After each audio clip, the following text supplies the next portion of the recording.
مضامین قرآنی افضل مشکات کی زبانی 10واں پارہ 10واں پارہ وَاعْلَمُوا أَنَّمَا غَنِمْتُمْ کے الفاظ سے شروع ہوتا ہے۔ 10ویں پارے کا ابتدائی حصہ سورہ انفال کے اختتامی حصے پر، جبکہ اس پارے کا زیادہ تر حصہ سورہ توبہ پر مشتمل ہے۔ 10ویں پارے کی ابتدا میں اللہ رب العالمین نے جہاد کے بعد حاصل ہونے والے مال غنیمت کے حوالے سے اصول و ضوابط کا ذکر کیا ہے کہ مال غنیمت کو کیسے تقسیم کیا جائے۔ خمس کا ذکر کیا گیا ہے کہ جو مال غنیمت کا 5واں حصہ بنتا ہے۔ اس کے بارے میں اللہ رب العالمین نے ذکر کیا ہے کہ خمس رسول اللہ صلی اللہ علیہ وسلم، یتیموں، مسکینوں اور مسافروں کا ہے، جبکہ بقیہ مال جنگ اور جہاد میں حصہ لینے والے مجاہدین میں تقسیم کیا جائے گا۔ اسی بارے میں اللہ رب العالمین نے اللہ اور اس کے رسول کی اطاعت کا حکم دیا ہے اور آپس کے جھگڑوں سے بچنے کی تلقین فرمائی ہے تاکہ مسلمانوں میں کمزوری پیدا نہ ہو۔ اللہ رب العالمین نے اپنی سنت کا ذکر کیا ہے کہ اللہ اپنی سنت سے ہٹ کر نہیں کرتا۔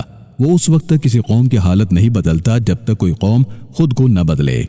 اسی پارے میں اللہ رب العالمین نے مسلمانوں کو ہر وقت دشمن سے مقابلے کے لیے تیار رہنے کا حکم دیا ہے۔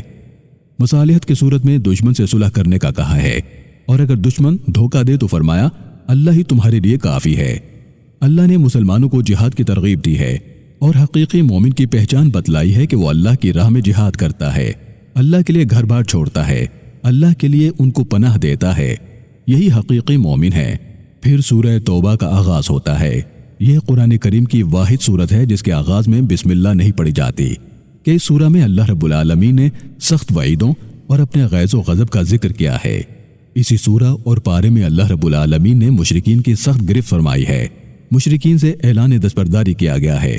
مسلمانوں اور مشرکین کے درمیان جو معاہدے تھے ان کو مہلت دی گئی کہ 4 ماہ میں یا تو اسلام قبول کریں یا پھر جنگ کے لیے تیار ہو جائیں۔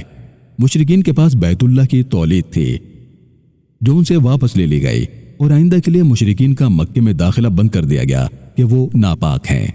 10ویں پارے میں اللہ رب العالمین نے غزوہ حنین کا ذکر فرمایا کہ کیسے اللہ کی مدد مسلمانوں کے لیے نازل کی گئی۔ اسی پارے میں حضرت عزیر علیہ السلام کا ذکر خیر ہے کہ کیسے یہود نے انہیں اللہ کا بیٹا بنا لیا اور گمراہ ہو گئے، حالانکہ اللہ وحدہ لا شریک ہے۔ مساجد کو اللہ نے شعائر اللہ قرار دیا اور فرمایا کہ اللہ کے گھروں کو وہی لوگ آباد کرتے ہیں جو اللہ پر اور روز قیامت پر یقین رکھتے ہیں۔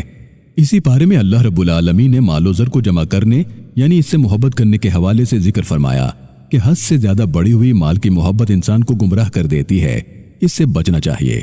اسی پارے میں اللہ رب العالمین نے آپ صلی اللہ علیہ وسلم اور حضرت ابو بکر صدیق رضی اللہ تعالیٰ عنہ کا ہجرت کے دوران غار ثور میں کیے جانے والے مکالمے کا بھی ذکر فرمایا۔